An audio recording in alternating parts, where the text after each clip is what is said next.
আসসালামু আলাইকুম। শুভ সকাল প্রিয় শিক্ষার্থী বন্ধুরা। প্রিয় শিক্ষার্থীরা, তোমরা যারা চতুর্থ শ্রেণীতে পড়াশোনা করছো, আজকে আমি তোমাদের উদ্দেশ্যে ভৈরব অনলাইন স্কুলের পক্ষ থেকে একটি পাঠ নিয়ে উপস্থিত হয়েছি। হ্যাঁ প্রিয় শিক্ষার্থীরা, তোমরা সবাই কেমন আছো? আমি আশা করি যে সবাই তোমরা ভালো আছো, তাই না? হ্যাঁ প্রিয় শিক্ষার্থীরা, তো শুরুতেই আজকে আমি তোমাদের সাথে পরিচিত হয়ে নিচ্ছি। আমি মোহাম্মদ আশরাফুল আলম, সহকারী শিক্ষক, আগানগর সরকারি প্রাথমিক বিদ্যালয়, ভৈরব, কিশোরগঞ্জ। হ্যাঁ প্রিয় শিক্ষার্থী বন্ধুরা, আজকে আমি তোমাদেরকে তোমাদের গণিত বিষয় থেকে একটি পাঠ উপস্থাপন করব।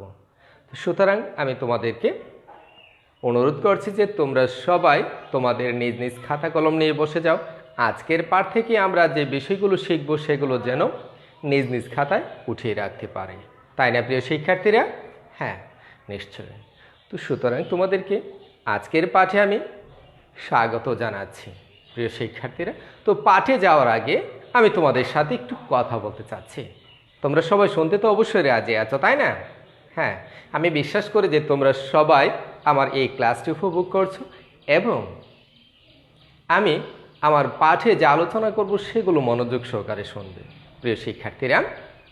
তো আজকে তোমাদেরকে আমি একটি ধাঁধা দিচ্ছি। প্রথমে আজকে যেহেতু গণিতের ক্লাস, এমন গণিতের একটি ধাঁধা দিচ্ছি। কেমন হবে? নিশ্চয়ই ভালো হবে। তো শোনো তাহলে। ধরো যে 3 টাকায় 2টি কলম পাওয়া যায়, আবার 2 টাকায় 3টা কলম পাওয়া যায়, তাহলে 25 টাকায় কয়টি কলম পাওয়া যাবে? বলতে পারবে কি প্রিয় শিক্ষার্থী বন্ধুরা? হ্যাঁ প্রিয় শিক্ষার্থীরা, এবার একটু চিন্তা করো তো দেখি। আমি আবারও বলছি, 3 টাকায় পাওয়া যায় 2টা কলম, আবার 2 টাকায় পাওয়া যায় 3টা কলম, তাহলে 25 টাকায় কয়টি কলম তুমি কিনতে পারবে বা কয়টি কলম পাবে? বলতে পারবে কি? হ্যাঁ, একটু সময় নিয়ে তোমরা জট করে বলে ফেলো। হ্যাঁ নিশ্চয়, আমি জানি যে অনেকে এর মধ্যে পেরে গিয়েছে। ধন্যবাদ তোমাদেরকে। তারপরও যারা পারো নাই তাদের জন্য আমি বলে দিচ্ছি, তোমরা কলম পাবে কতটা জানো? 24টা। কিভাবে? 2 টাকায় যদি হয় 3টা, তাহলে 22টা। তোমরা পাবে কত? 22 টাকা দিয়ে, তোমরা কলম পাবে 35টা, কারণ 22 টাকা দিয়ে তোমরা পাবে হলো 33টি কলম। কতটা? 22 টাকায় দিয়ে পাবে 33টি কলম, আর 3 টাকা হলো 2টা, তাহলে 33 আর 2 মিলে কত? 35টি কলম পাবে। তাহলে কেমন হলো? নিশ্চয়ই ভালো হয়েছে প্রিয় শিক্ষার্থীরা। তো আজকে আমরা যে বিষয় নিয়ে আলোচনা করব তা হলো তোমাদের অধ্যায় 1 থেকে পাঠ 2, যা জানবো হলো 6, 7 ও 8 অঙ্কের সংখ্যা। প্রিয় শিক্ষার্থীরা, গত ক্লাসে তোমরা কি পড়েছিলে? তোমাদের কি যা মনে আছে? হ্যাঁ নিশ্চয়ই মনে থাকার কথা। প্রিয় শিক্ষার্থীরা, গত ক্লাসে তোমরা কি এরকম একটা সংখ্যা পড়েছিলে? তাই না? হ্যাঁ নিশ্চয়ই পড়েছিলে। গত পাঠে এরকম একটি সংখ্যা নিয়ে তোমরা আলোচনা করেছিলে এবং তোমরা পড়েছিলে কি আছে এখানে। এই সংখ্যাগুলোকে আমাদের পড়তে হলে আমাদের কিন্তু সংখ্যা গণনার সময় অঙ্কের অবস্থান বা স্থানীয় মান অনুযায়ী আমাদেরকে বলতে হয়, তাই না? কিভাবে বলে? এই আমার ডান দিক থেকে বাম দিকে আসবো। কি? একক, দশক, শতক, হাজার, অযুত, লক্ষ। তাহলে এখানে 6 অঙ্ক বিশিষ্ট আছে। তো গত পাঠে আমরা এখান থেকে 6 অঙ্ক বিশিষ্ট পর্যন্ত শিখেছিলাম, তাই না? হ্যাঁ নিশ্চয়ই। তাহলে আজকে আমরা শিখব 7 অঙ্ক এবং 8 অঙ্কের সংখ্যা পর্যন্ত। কেমন হবে? হ্যাঁ প্রিয় শিক্ষার্থীরা, নিশ্চয়ই ভালো হবে। তাহলে তোমরাও কিন্তু আমার সাথে সাথে এই বিষয়গুলো তোমাদের নিজ নিজ খাতায় উঠিয়ে রাখবে প্রিয় শিক্ষার্থীরা। তো তোমাদের জন্য একটু পেছনে যায় যে আমরা যে বলি এখানে স্থানীয় মান, অঙ্কের স্থানীয় মানটা কি সেটা আমি তোমাদেরকে একটু বলে দিচ্ছি। তোমরা সবাই মনোযোগ সহকারে শুনবে। স্থানীয় মান কাকে বলে?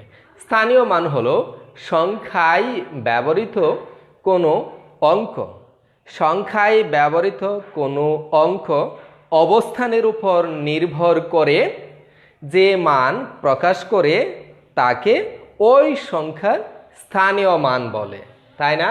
হ্যাঁ, আমি আবারও বলছি, তোমরা মনোযোগ সহকারে শোনো, যে সংখ্যায় ব্যবহৃত কোনো অঙ্ক অবস্থানের উপর নির্ভর করে যে মান প্রকাশ করে তাকে ওই সংখ্যার স্থানীয় মান বলে। তাহলে আমরা স্থানীয় মানটা হলো মুখে মুখে জেনে নিলাম, যদি এটা তোমাদের পেছনের ক্লাসের পড়া ছিল, তাই না? তারপর আমাদের কিন্তু জানতে হবে। প্রিয় শিক্ষার্থীরা, তাহলে আমরা শিখেছিলাম যে এই সংখ্যাটা সম্পর্কে গত পাঠ, এখানে কত? একক, দশক, শতক, হাজার, অযুত, লক্ষ। তাহলে এখানে কত পেলাম? ১,৩৭,১০৯, তাই না? হ্যাঁ প্রিয় শিক্ষার্থীরা, তো আজকে আমরা তোমাদের এই পাঠ্য বইয়ের চতুর্থ শ্রেণীর পাঠ্য বইয়ের এই যে 5 পৃষ্ঠা এবং 6 পৃষ্ঠা থেকে আমরা আলোচনা করব। আমি আশা করি যে তোমরা তোমাদের এই বইটি খুলে আমার সাথে সাথে দেখার চেষ্টা করবে, তাই না? হ্যাঁ প্রিয় শিক্ষার্থী বন্ধুরা, তো আজকে আমি এখানে আরেকটি সংখ্যা লিখে দেখি, একটু গণে নেব কত হয়।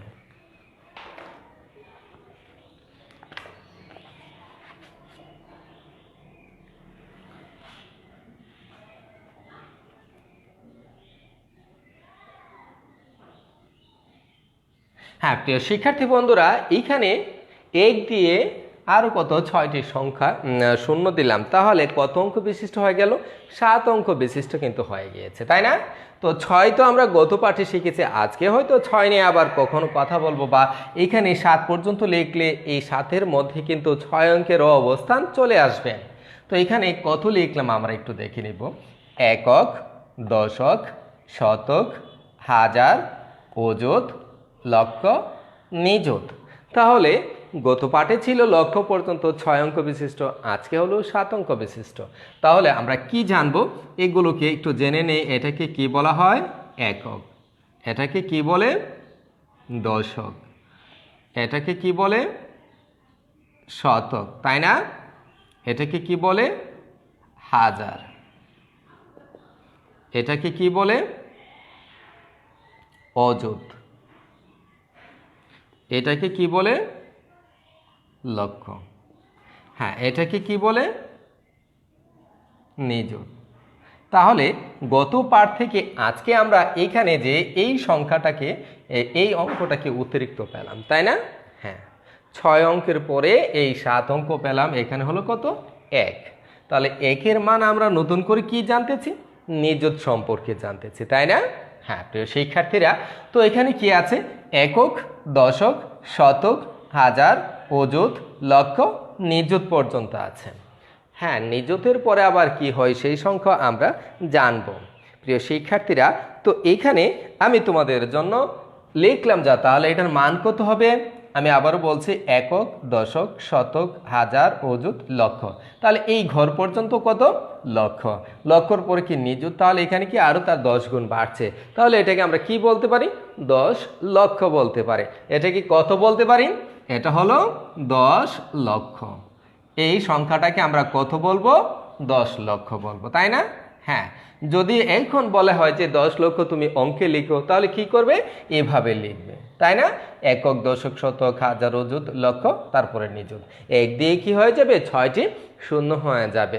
বা তুমি গনে গনে একক, দশক, শতক, হাজার, অযুত, লক্ষ, নিযুত, নিযুতের ঘরে এসে 1 বসাবে। ডান দিক থেকে একটা শূন্য বসাইতে বসাইতে বাম দিকে আসতে পারো, তাই না? আবার তোমার সুবিধার্থে তুমি যদি মনে করো বাম দিক থেকে ডান দিকে যাবে, তাহলে গুনে গুনে যাইতে হবে।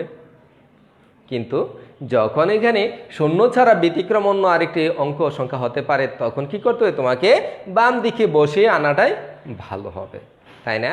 হ্যাঁ প্রিয় শিক্ষার্থীরা, তাহলে এখান থেকে জেনে গেলে 7 অঙ্ক বিশিষ্ট যে সংখ্যাটা আমি লিখলাম তা হলো 10 লক্ষ। প্রিয় শিক্ষার্থীরা, তো এমনভাবে আমি এখানে একটি সংখ্যা লিখব। দেখে এটা মুছে দিয়ে তারপর তোমাদের উদ্দেশ্যে লিখছি।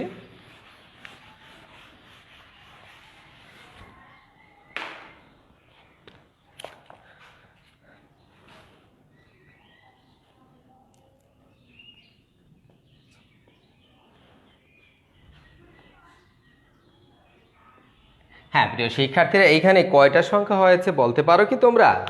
দেখো তো, গুনে দেখো, 1 2 3 4 5 6 7 অঙ্ক বিশিষ্ট হয়েছে। তাহলে এই যে 10 লক্ষ গুনেছিলাম এটাকে যদি এভাবে গণে দেখি তাহলে কি হতে পারে? হ্যাঁ, আমরা কিন্তু গুনতে পারবো, তাই না? প্রিয় শিক্ষার্থী বন্ধুরা, তাহলে তোমাদের সুবিধার্থে এটাকে কিভাবে গুনতে হবে তোমরা কি বলতে পারো? হ্যাঁ, যদি আমরা উপরের দিকে লিখি তাহলে এটাকে কি লিখতে পারি? সবাই একটু মনোযোগ সহকারে দেখো কি কি লিখতে পারি। এটাকে লিখতে পারি যে একক, তাই না? এটাকে লিখতে পারি কি দশক, এটাকে কি লিখতে পারি শতক, এটাকে কি লিখব হাজার, তারপর এটাতে কি লিখব অযুত। এটার মান কি হবে বলো তো দেখি? অযুতের পরে লক্ষ, তারপর এটা কি হবে নিযুত।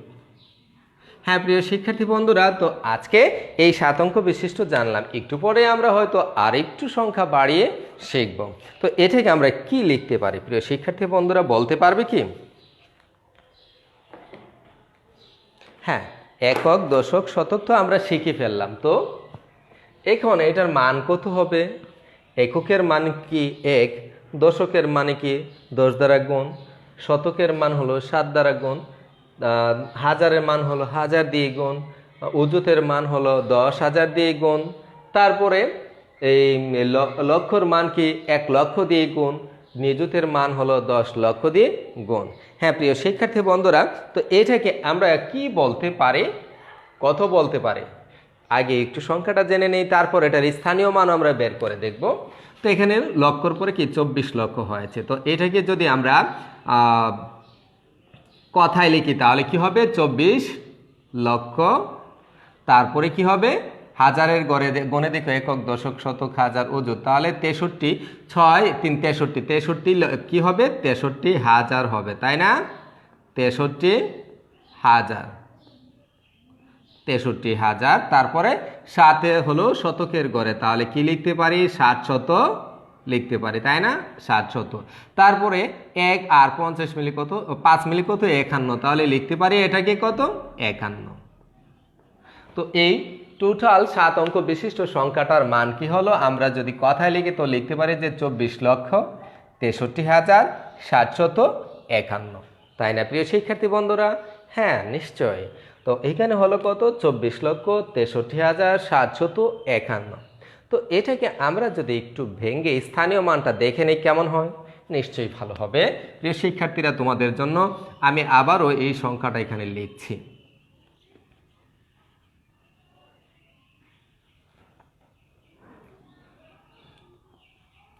তো এইখানে যদি বের করে দিই এরকম করে লিখলে এটার মান হবে কত একক। কত একক, একক মানে কি একের মান 1। এটাকে আমরা লিখতে পারি এভাবে দিয়ে 1 গুণ 1 সমান কত 1, এভাবে লিখতে পারি, বা সরাসরি 1ও লিখতে পারি। এইখানে 1 দিয়ে কেন গুণ করছি? এটার মান যেহেতু একক মানে কি 1 দিয়ে এটাকে গুণ করলাম, সংখ্যাটা এখানে 1। এইখানে 1-এর জায়গায় 2 থাকতে পারতো, 3 থাকতে পারতো, তাহলে 3কে 1 দিয়ে গুণ করলে 3 একে 3 হয়তো, তাই না?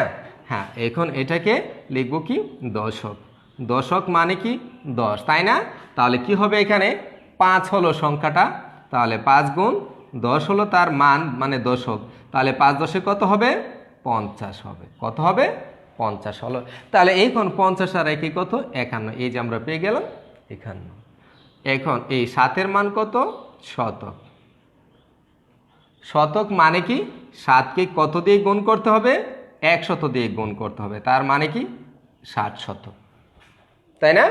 হ্যাঁ, তারপর 3-এর মান কত 1000, 3-এর মান হলো 1000, তার মানে কি 3কে 1000 দিয়ে গুণ করতে হবে, 1000 দিয়ে গুণ করতে হবে, তাই না? হ্যাঁ, তাহলে হবে কত 3000। তারপরে 6-এর মান কত অযুত, অযুত মানে কি 1000-এর পরে আরও 10 গুণ, তাহলে অযুত হলে কি হবে এখানে বলো তো দেখি? 6 গুণ 1000 না হয়ে 10 গুণ হলে কত হবে 10,000 হবে, তাহলে 10,000 হলে হয় কত 60,000, 60,000, তাই না? হ্যাঁ প্রিয় শিক্ষার্থীরা, তারপর এখানে কত 4 হলো কি লক্ষ, লক্ষ মানে কি 4কে 1 লক্ষ দিয়ে গুণ করতে হবে। 4 গুণ 1 লক্ষ, একক, দশক, শতক, হাজার, অযুত, লক্ষ। তাহলে এখানে 4-এর মান কত হবে বলো তো দেখি? 4 লক্ষ। ঠিক আছে? হ্যাঁ। তারপরে এখানে আছে কি 24। 24 কিসের ঘরে আছে? নিযুতের ঘরে আছে। তাহলে নিযুত মানে কি? এই 2কে কত দিয়ে গুণ করতে হবে? 10 লক্ষ দিয়ে গুণ করতে হবে, তাই না? হ্যাঁ। তাহলে কত হবে বলো তো দেখি? 20 লক্ষ হয়ে যাবে, তাই না?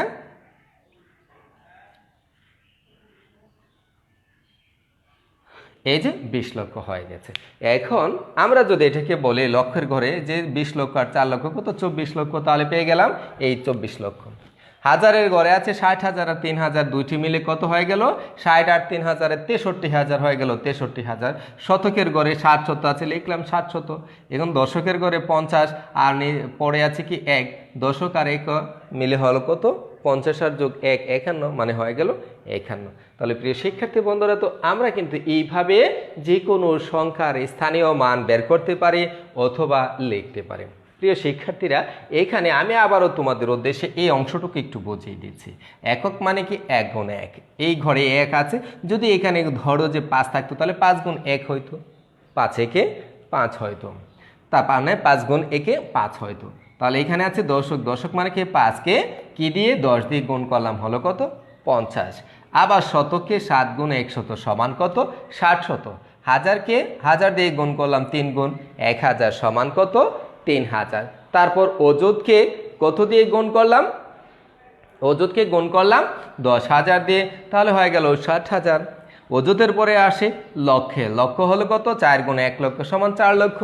তারপরে আছে নিযুত। নিযুতের পরে কত? 2 গুণ 10 লক্ষ সমান হলো 20 লক্ষ। তাহলে প্রিয় শিক্ষার্থী বন্ধুরা, এইভাবে যদি স্থানীয় মান বের করে আমরা লিখতে পারি তাহলে সহজে এই সংখ্যাগুলো, যে কোনো সংখ্যা থাকলে 6 অঙ্ক থাকুক, 7 অঙ্ক থাকুক বা 8 অঙ্ক সংখ্যা থাকলে কিন্তু আমরা গুনতে পারবো, তাই না প্রিয় শিক্ষার্থী বন্ধুরা? হ্যাঁ, নিশ্চয়ই। তাহলে তোমরা এটা অবশ্যই বুঝতে পেরেছো, তাই না প্রিয় শিক্ষার্থী বন্ধুরা? হ্যাঁ। তো তোমরা যদি বুঝে থাকো তাহলে আমি এখানে তোমাদের জন্য একটি সংখ্যা লিখব, দেখি তোমরা এটা আবার বলতে পারো কিনা বা কথায় লিখতে পারো কিনা। তোমাদের এই পাঠ্য বই থেকে লিখব, আমি একটা এখানে করে দেব, বাকিগুলো তোমাদেরকে লিখতে হবে এবং পড়তে হবে। প্রিয় শিক্ষার্থী বন্ধুরা, এই যে এখান থেকে যে কোনো একটি সংখ্যা আমি লিখব। দেখে প্রথমটা লিখলাম যে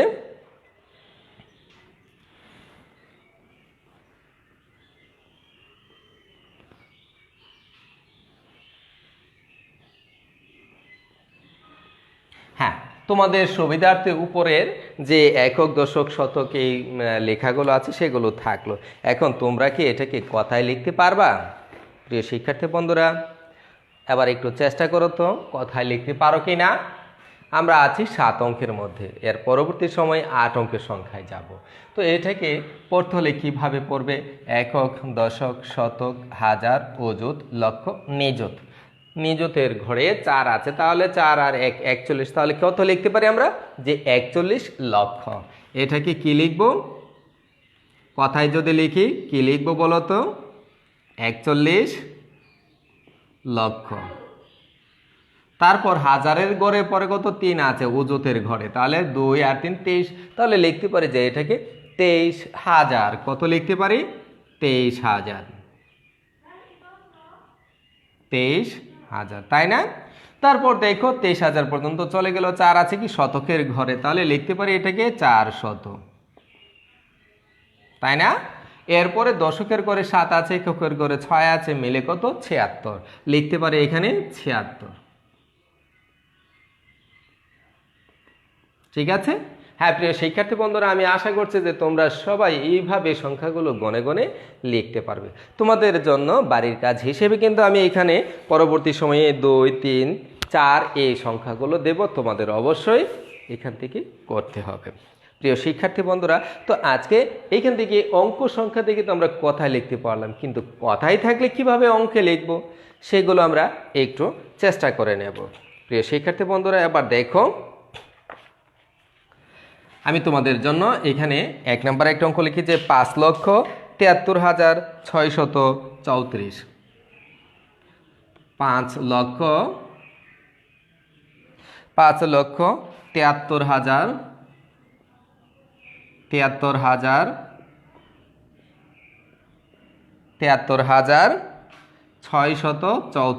634।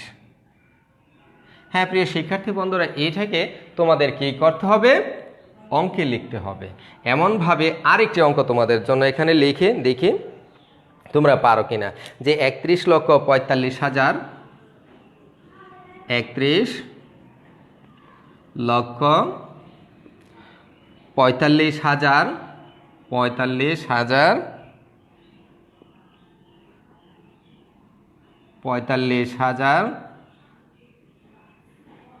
45,936 পারবে কি?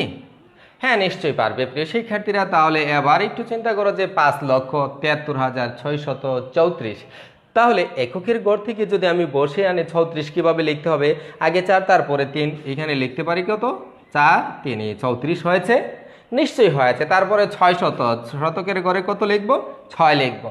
তারপরে 73,000, হাজারের গড়ে হবে কত, 3, অযুতের গড়ে হবে 7, তাহলে 73 হয়েছে। তারপরে কত, লক্ষের গড়ে, অযুতের পরে কত, লক্ষ, লক্ষের গড়ে কত হবে, 5 লক্ষ, তাহলে হয়ে গেল 5। এবার দেখো তো, একক, দশক, শতক, হাজার, অযুত, লক্ষ, তাহলে কত হলো, যে 5,73,634। প্রিয় শিক্ষার্থী বন্ধুরা, এখানে কমা ব্যবহার করার কারণ কি, লক্ষের গড়ে একটি কমা, হাজারের পরে কমা দিলে এটা গণনার জন্য তোমরা সুবিধায় লিখতে পারো, তাই না? আমি কিভাবে করেছি, আগে 34 বসালাম, বাম দিক থেকে ডান দিক থেকে বামে চলে আসলাম, যার মান যেখানে আছে সেখানে সেই মান বসালাম, তাহলেই হয়ে গেল, তাই না? এবার দেখো প্রিয় শিক্ষার্থীরা কি লেখা আছে, 31,45,936। এবার এটাকে কিভাবে করবে, একটু চেষ্টা করো তো দেখি। 36 আগে লিখতে হবে, তাই না? 36 কিভাবে লিখে, 3 আর 6 হলো 36 হয়ে গেল। এবার 900 ঘরে, শতকের ঘরে কি হবে বলো তো দেখি, 9 হবে, তাই না? লিখলাম 9। এবার হাজারের ঘরে কত, 45,000, 45,000 হলে কত, হাজারের ঘরে 5 লিখতে হবে। তারপরে অযুতের ঘরে কত হবে, 4 হবে, তাহলে দেখ হয়ে গেছে 45,000। এরপরে কি বলছে, 31 লক্ষ, 31 কিভাবে লিখে, আগে 1 তারপরে 3। এবার লক্ষের ঘরে দেখো কত হয়েছে, 1 হয়েছে, আর নিযুতের ঘরে হলো 3, তাহলে 31,45,000 কত হলো, 936, তাই না প্রিয় শিক্ষার্থী বন্ধুরা? আমি আবারও বলছি, এই 36 আগে লিখলাম, শতকের ঘরে 9 লিখলাম, 45,000 হলে 45 লিখলাম, হাজারের ঘরে 5, এর বাম দিকে 4 বসালাম, তাহলে 45,000 হলো। তারপরে 31 লক্ষ, 31 লক্ষ হলে লক্ষের ঘরে 1 লিখলাম, আর 30-এর 3 লিখলাম, 31,45,936। কেমন হলো? হ্যাঁ নিশ্চয়ই ভালো লাগছে তোমাদের, তাই না প্রিয় শিক্ষার্থীরা? তো চলো, আজকে আমরা 7 অঙ্ক বিশিষ্ট শিখলাম। এখন আমি তোমাদের জন্য আবার একটি সংখ্যা লিখব, দেখি তোমরা তা বলতে পারো কিনা।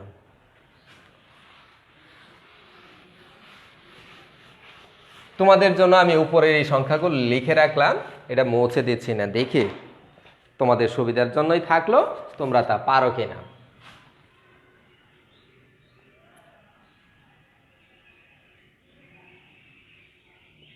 প্রিয় শিক্ষার্থীরা, এখন দেখো তো কত হলো, 1 2 3 4 5 6 7 8টা হয়ে গেল। আগে আমরা জেনেছিলাম কি 7 অঙ্ক বিশিষ্ট, কিন্তু এখানে হয়ে গেল 8 অঙ্ক বিশিষ্ট। তাহলে নিশ্চয়ই কিন্তু বাম দিকে একটা ঘর বেড়েছে বা একটা সংখ্যা বেড়েছে। তাহলে এটাকে আমরা কি বলতে পারি বলো তো দেখি। হ্যাঁ প্রিয় শিক্ষার্থীরা, তোমরা কি এটা বলতে পারবে? একটু চেষ্টা করো তো। তো এই যে এককের বরাবরে একক ধরো, দশক, শতক, হাজার, অযুত, লক্ষ, নিযুত। নিযুতের পরে কি আসে তোমরা কি তা জানো? নিযুতের পরে কোটি হয়। নিযুতের পরে কি হবে? কোটি। নিযুতের পরে কি লিখতে হবে এখানে? কোটি। তাহলে এই কোটির ঘরে কি আছে? এক আছে। তাহলে এটাকে সোজা আমরা লিখতে পারি কথায় 1 কোটি। এটাকে যদি কথায় লিখি তা হবে কি 1 কোটি, তাই না? হ্যাঁ প্রিয় শিক্ষার্থী বন্ধুরা, এটা হয়ে গেল কি 1 কোটি। এখন আমরা জানবো আরেকটি সংখ্যা দিয়ে, যেহেতু এখানে শুধু 1 দিয়ে শূন্য বসে এটা সহজে আমরা করে ফেললাম যে 1 কোটি, কিন্তু এখন যদি এর চেয়ে আরও বেশি সংখ্যা থাকে তখন আমরা কি বলবো? প্রিয় শিক্ষার্থীরা চলো দেখে তো লিখে নেই যে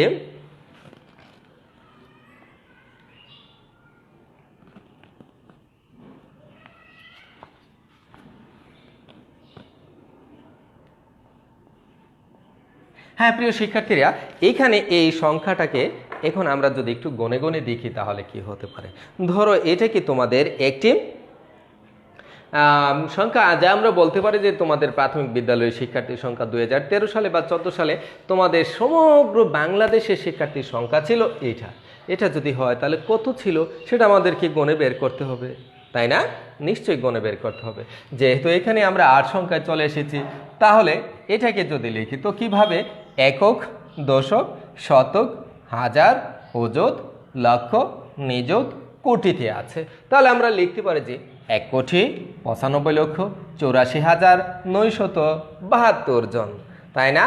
এতজন শিক্ষার্থী আমাদের এতে ছিল। তো কিভাবে লিখব আমরা? তো একটু গণে লিখি। এটা কোটির ঘরে আছে, তো লিখতে পারি যে 1 কোটি, তাই না? হ্যাঁ, তারপরে 1 কোটি, এখানে একটা কমা বসায় ফেললাম এখন। তারপরে এটি কি লক্ষের ঘরে আছে 95 লক্ষ, তো লিখতে পারি যে 95 লক্ষ, 95 লক্ষ, তাই না? হ্যাঁ, কত লক্ষ হলো এটা? 95 লক্ষ হলো, 95 লক্ষ। তারপরে হাজারের ঘরে কি আছে? 4 আর 8 মিলে 84,000, তো এইখানে হলো, এখানে একটি কমা ব্যবহার করি, তো লিখতে পারি যে 84,000, 84,000। তারপর কত আছে? শতকের ঘরে 9 আছে, তো লিখতে পারি যে 900, তাই না? তারপর একক আর দশকের ঘরে আছে কত? 2 7 72, তো লিখতে পারি শেষের সংখ্যাটাকে কি 72, তাই না? কত হবে এখানে? এটা হবে 72।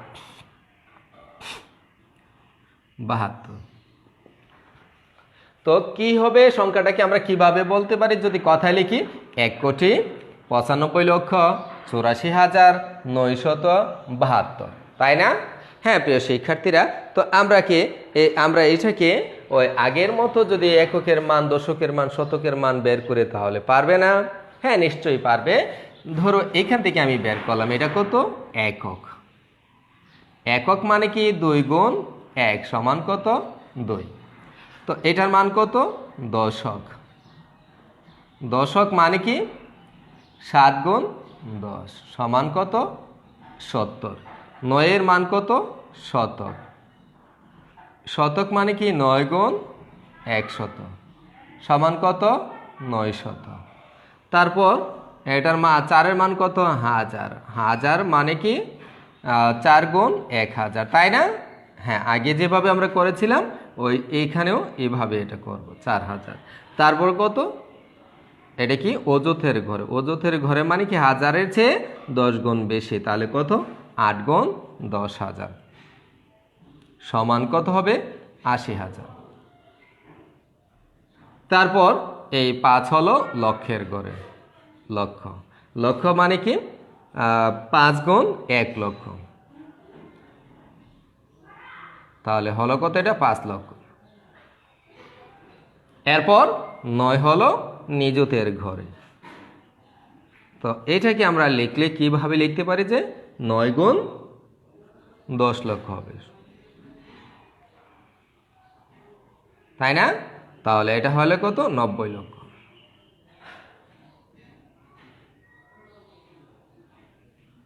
তারপর এটা কি কোটির ঘরে। কোটি মানে কি 1 গুণ 1 কোটি। একক, দশক, শতক, হাজার, অযুত, লক্ষ, নিযুত, কোটি সমান 1 এর মান কত? 1 কোটি, তাই না? হ্যাঁ প্রিয় শিক্ষার্থী বন্ধুরা, তোমরা কিন্তু এইভাবে এটাকে করতে পারো, তাই তো? হ্যাঁ, প্রিয় শিক্ষার্থীরা, তাহলে আজকে আমরা এই পাঠ থেকে কি জানলাম? কোটি পর্যন্ত গুনতে পারলাম। এখন তোমাদের জন্য আমি এইখানে একটি সংখ্যা লিখব, তা তোমাদের বলতে হবে।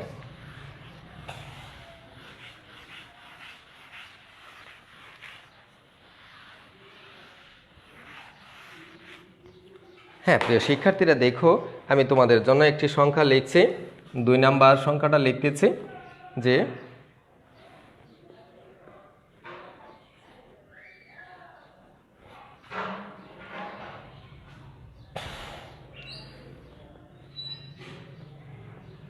হ্যাঁ প্রিয় শিক্ষার্থী বন্ধুরা, তো এখন এইখানে এটাকে তোমরা কি কথায় লিখতে পারবে? বলো তো দেখি। নিশ্চয়ই পারবে। গণ একক, দশক, শতক, হাজার, অযুত, লক্ষ, নিযুত, কোটি। তাহলে কোটির ঘরে কত আছে? 2 কোটি। এটাকে আমরা লিখতে পারি কি? 2 কোটি। 2 কোটি। লক্ষের ঘরে কি আছে? 0, তারপর এখানে 5 তাহলে নিযুত, এটা কত হয়ে গেল? 50 লক্ষ। তো লিখতে পারি এটাকে 50 লক্ষ, তাই না? হ্যাঁ, এবার দেখো অযুতের ঘরে কিন্তু নাই, 0 আছে। তাহলে এখানে এটার আগে বামে একটা সংখ্যা থাকলে এটাকে আমরা 10,000-এর কোঠায় নিতে পারতাম, কিন্তু এখানে হাজারের ঘরে আছে কত? 7,000। তো লিখতে পারি যে 7,000। 7,000। এখানে দেখো শতকের ঘরে 0 আছে, তাহলে এটা না লিখে চলে যাব দশক আর এককের ঘরে। তাহলে এখানে কত হবে? 7,024। কত হলো? 7,024। এই শিক্ষার্থীরা, এই সংখ্যাটাকে আমরা যদি এতে লিখি, সরি এখানে 2 হবে, বা কথায় লিখলে এই 2 লিখতে হবে, তাই না? হ্যাঁ, তো হলো কত? 2 কোটি 50 লক্ষ 7,024। 2 কোটি 50 লক্ষ 7,024। এবার দেখো তো মিলে কিনা। একক, দশক মানে 24 হয়ে গেল। শতকের ঘরে নাই কিছু, মানে 0 আছে। এখানে যদি 6 থাকতো, 5 থাকতো, তাহলে আমরা 500, 600 এরকম লিখতাম, তাই না? হাজারের ঘরে 7 আছে, তাহলে হয়ে গেল 7,000। অযুতের ঘরে 0 আছে, লক্ষের ঘরে 0 আছে, এর আগে 5 আছে, তাহলে 5 এই 0 কত? 50 হয়ে গেল, লিখলাম হলো 50 লক্ষ। কোটির ঘরে আছে কত? 2, তাহলে হয়ে গেল কত? 2 কোটি, তাই না? হ্যাঁ প্রিয় শিক্ষার্থী বন্ধুরা, এরকমভাবে দেখি তোমরা একটি সংখ্যা অঙ্কে লিখতে পারো কিনা। হ্যাঁ, অঙ্কে লেখার জন্য একটা অঙ্ক দেব যে 1 কোটি 12 লক্ষ। 1 কোটি 12 লক্ষ। 1 কোটি 12 লক্ষ 13,000 618। 618। হ্যাঁ, পারবা কি এটা লিখতে? হ্যাঁ প্রিয় শিক্ষার্থীরা, নিশ্চয়ই আমি আশা করি যে তোমরা এটা পারবে। কিভাবে লিখবে? 1 কোটি 12 লক্ষ 13,618। এখন 18 কিভাবে লিখে? 8 1 হয়ে গেল 18, তাই না? শতকের ঘরে হবে কত? 600। হাজারের ঘরে হবে কত? 13,000। 13 মানে কিভাবে? 1 3 13, তাই না? 13,000। তারপরে 12 লক্ষ। 12 কিভাবে? লক্ষের ঘরে 2, এই 12 লক্ষ হয়ে গেল। তারপরে কোটির ঘরে হবে কি? 1 কোটি। এবার দেখো তো হয়েছে কিনা। একক, দশক, শতক, হাজার, অযুত, লক্ষ, নিযুত, কোটি। তাহলে কত হলো? 1 কোটি 12 লক্ষ 13,618। তো এই শিক্ষার্থীরা, আমি কিভাবে ব্যবহার করলাম? আগে ডান দিক থেকে বসে আছে 18 কিভাবে? এই 18, 1 আর 8 হলো 18, মানে দশকের ঘরে 1 আর এককের ঘরে 8 হলে 18। শতকের ঘরে 600 আছে, তো লিখলাম 600। 13,000, 13 হাজারের ঘরে 3 আর অযুতের ঘরে হবে 1, তাহলে 13,000। তারপর 12 লক্ষ। 12 কিভাবে হয়? লক্ষের ঘরে হবে 2, তারপরে এর বামে হলো 1, তার মানে হয়ে গেল 12 লক্ষ। এরপর হয়ে গেল কত? 1 কোটি। কোটির ঘরে 1, তাই না? হ্যাঁ প্রিয় শিক্ষার্থী বন্ধুরা, আমি আশা করি যে তোমরা সবাই আজকের পাঠ থেকে 6 অঙ্ক, 7 অঙ্ক এবং 8 অঙ্কের সংখ্যার স্থানীয় মান কিভাবে লিখতে হয় তা তোমরা জেনেছো, তাই না? হ্যাঁ প্রিয় শিক্ষার্থী বন্ধুরা, তো আজকের পাঠে যা শিখলাম তোমরা সবাই এগুলো বাড়িতে বসে চর্চা করবে। আর আগামী পাঠে এখানে যে আমি কমা ব্যবহার করলাম, কমা সংক্রান্ত বিষয়গুলো নিয়ে তোমাদের সাথে আলোচনা করব। ঠিক আছে? সেই পর্যন্ত তোমরা সবাই ভালো থেকো, নিরাপদে থেকো এবং তোমাদের পড়াশোনা চালিয়ে নিও। প্রিয় শিক্ষার্থী বন্ধুরা, তোমাদেরকে অসংখ্য অসংখ্য ধন্যবাদ। আল্লাহ হাফেজ।